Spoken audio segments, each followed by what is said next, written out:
উইসিয়ে দু জুস্টিস, উইসিয়ে দু জুস্টিস, অর্থাৎ আদালতের আইনি নোটিশ জারি কর্মকর্তা, বা বলা হয় বেইলিফ। বেইলিফ মানে হচ্ছে আদালতের নোটিশ জারি করার যিনি কর্মকর্তা বা আইনি কর্মকর্তা, এটা মানে হচ্ছে উইজিয়ে দু জাস্টিস। এতে দেপেশ, দেপেশ মানে হচ্ছে দ্রুত। আচ্ছা, দ্রুত পাঠানো হয়েছিল। এতে দেপেশ। আফাদো, আফাদো, আফাদো মানে হচ্ছে জন্যে। নতিফিয়ে, আফাদো নতিফিয়ে অর্থাৎ আনুষ্ঠানিকভাবে জানানো, আনুষ্ঠানিকভাবে জানানোর জন্যে বেইলিফ মানে আদালতের আইনি কর্মকর্তা বা নোটিশ জারি কর্মকর্তা কি করেছিলেন? দ্রুত পাঠিয়েছিলেন। কি পাঠিয়েছিলেন?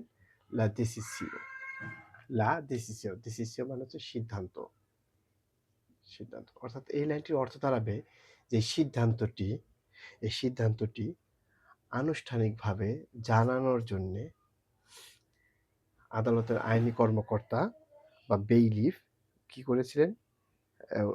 আদালতের আইনি কর্মকর্তা কর্তৃক দ্রুত পাঠানো হয়েছিল।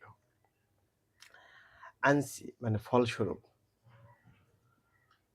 ফলস্বরূপ। লো দু জুইয়ে অর্থাৎ জুলাই মাসে 2 তারিখ 2012 সাল, লো দিহেক্তু দেপার্তমেন্টাল PNH, PNH মানে হচ্ছে যে পুলিশ ন্যাশনাল আইটিএন, অর্থাৎ হাইতির জাতীয় পুলিশের বিভাগীয় পরিচালক প্রসেদে, মানে প্রসেদে মানে হচ্ছে একটা প্রক্রিয়া শুরু করে।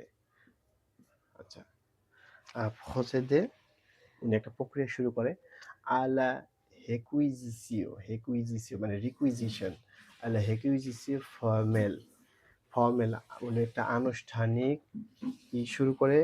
অধিগ্রহণ বা বাজেয়াপ্তকরণ শুরু করে আনুষ্ঠানিকভাবে। উনি কি বাজেয়াপ্ত করে? যে দুজ পার্সেল অর্থাৎ 12টি জমির প্লট উনি কি করেন? অধিগ্রহণ করেন। কি জন্যে? কারণ যে আদালতের আইনি কর্মকর্তা বা নোটিশ জারি কর্মকর্তা যে নোটিশটা পাঠিয়েছিল, ওই নোটিশের ফলশ্রুতিতে PNS এর বিভাগীয় পরিচালক উনি 12টি জমি অধিগ্রহণ করে। তাহলে এটা রিডিংটা আমরা কিভাবে পড়বো? huissier de justice a été dépêché afin de notifier la décision.